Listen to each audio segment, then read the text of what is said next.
मैंने बकरी की गिनती की, मैंने भैंस की गिनती की। अब संजोग से लोकसभा में आया हूं तो वो आंकड़े की गिनती करनी पड़ती है। Fiscal deficit, revenue deficit. अब मेरे जैसा आदमी उसमें उलझ जाता है कि बकरी गिनूं कि भैंस गिनूं कि डिफिसिट गिनूं। यहाँ आके डेफिसिट गिनो, वहां बाद में गिनो।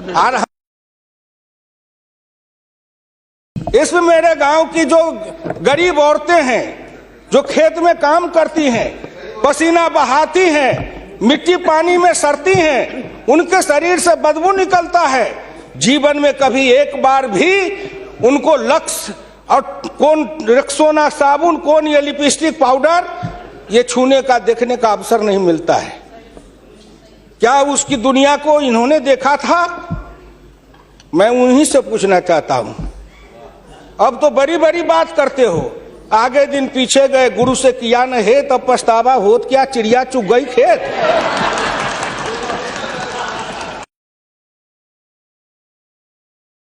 मैं 1977 में एमएलए बन के आया, इंडिया गेट के किनारे पैदल टहल रहा था। एक बड़ी गाड़ी में एक बड़ा कुत्ता जा रहा था, वो अपने मुंह को निकाल के जी लपलपाते जा रहा था। मैं गांव का आदमी खड़ा होकर सोचने लगा, कुत्ता जरूर कुछ कह रहा है। मैं एमपी था, कभी दिल्ली देखा नहीं था। मेरे अंदर से आवाज आई कि कुत्ता कह रहा है, क्या है तू गांव का किसान, गरीब, मजदूर, पिछड़ा, दलित, तू क्या जन्म लेके करने आया है? तुझसे मैं सौभाग्यशाली हूं। देख, मैं ठंड गर्म गाड़ी में बैठा हूं, केक खाता हूं, ऑमलेट कटलेट खाता हूं, गद्दे पर सोता हूं। तुमने देखा हिंदुस्तान, तुमसे अच्छा मैं हूं। उस दिन मुझे लगा कि इस हिंदुस्तान के बड़े लोगों के कुत्ते भी मुझसे अच्छी जिंदगी जी के रहे हैं, और मुझे उस जिंदगी से भी बदतर जिंदगी जिलाने वाले कोई नहीं है, आप हैं।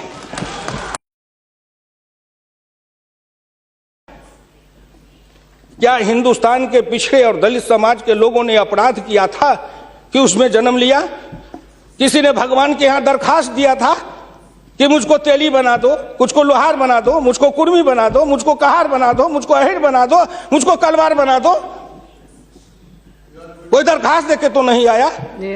आज वित्त मंत्री जी को धन्यवाद दूंगा, प्रधानमंत्री को, कि उन्होंने बजट में कुछ ऐसी योजनाएं बनाई है जिससे हिंदुस्तान के जाति प्रथा के बंधन को ढीला करने का अवसर मिलेगा।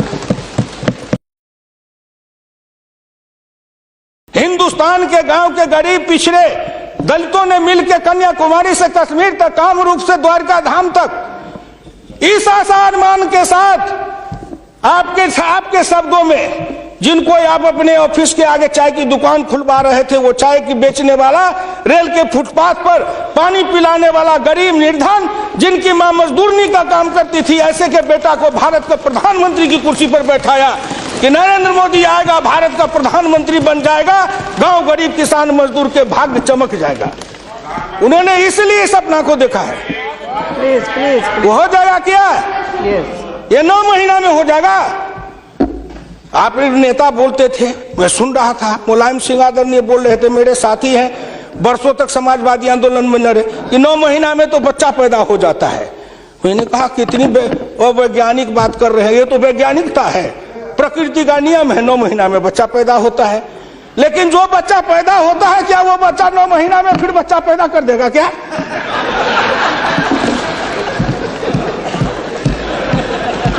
कितनी आप वैज्ञानिक बात बोल रहे हो? इस सरकार का 9 महीना हुआ, 10 महीना हुआ, सरकार पैदा हुई, अब क्या सोचते हो? आप क्या सोचते हो? इसलिए आपसे मेरी विनम्र प्रार्थना है, कहीं पर निगाहें, कहीं पर निशाना, ना कुछ मिले तो कुछ कहिए, ना कुछ मिले तो विरोधी में गए तो कुछ ना कुछ तो कहना है ना, नहीं तो दुनिया कैसे देखेगी कि विरोधी का काम कर रहे हैं। इसलिए आपसे मेरी विनम्र प्रार्थना है, अगर विरोधी का काम भी करना है तो आप अपने नेताओं को कहिए कि कुछ दिन हमारे पास आए, 6 महीना ट्रेनिंग दे देंगे कि हम विरोधी थे तो क्या करते थे। अरे नाटक भी करिए तो किसी डायरेक्टर से सीख तो लीजिए, जो गरीबी का डायरेक्टर है उससे सीखे नहीं, गरीबी का नाटक खेल रहे हैं। ये एक गांव में नाटक